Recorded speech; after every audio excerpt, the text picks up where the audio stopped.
অনেকে আছেন। আসসালামু আলাইকুম রহমতুল্লাহ বরকাত। নাকমাদুল কারিম। আমি একদিন এক জায়গায় গিয়েছিলাম।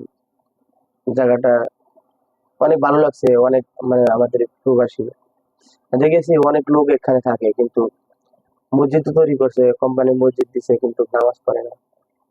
ভাই, নামাজটা যে সময় হয়ে যায়, যে 5 ওয়াক্ত নামাজ পড়বে, আপনি একটা জিনিস দেখবেন, যে 5 ওয়াক্ত নামাজ পড়বে, সাথে সাথে কি ওই নামাজ আপনাকে ডাকবে, আয় আয় আয় নামাজ পড়।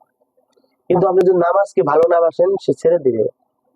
ওই নামাজের সময় হলে আপনি মানে শরীরে ব্যথা লাগবে, মানে আলিশা লাগবে। এই মানে আল্লাহ তাআলা বলেছেন, যেমন কিছু কিছু আয়াতে আছে, হ্যাঁ, ইন্নাল্লাযীনা কাফারু সাওয়াউন আলাইহিম আ'আনজারতাহুম আম লাম তুনজিরহুম লা ইউমিনুন খতামাল্লাহু আলা কুলুবিহিম ওয়া আলা সামঈহিম।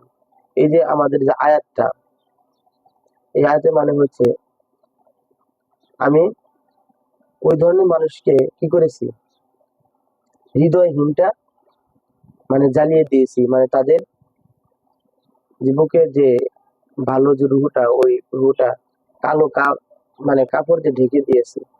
এবং তাদেরকে কি বলে কি করেছি, তাদেরকে লানত দিয়েছি।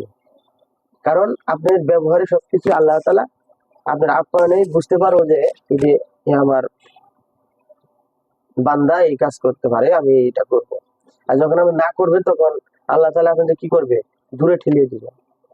এই কারণে নিজেকে সতর্ক করতে হবে। আমরা পাশে যারা আছে তাদেরকে সতর্ক করুন, এবং আমরা নিজে সতর্ক হন। এই বলে আমার কথা শেষ করতে। আসসালামু আলাইকুম রহমতুল্লাহ।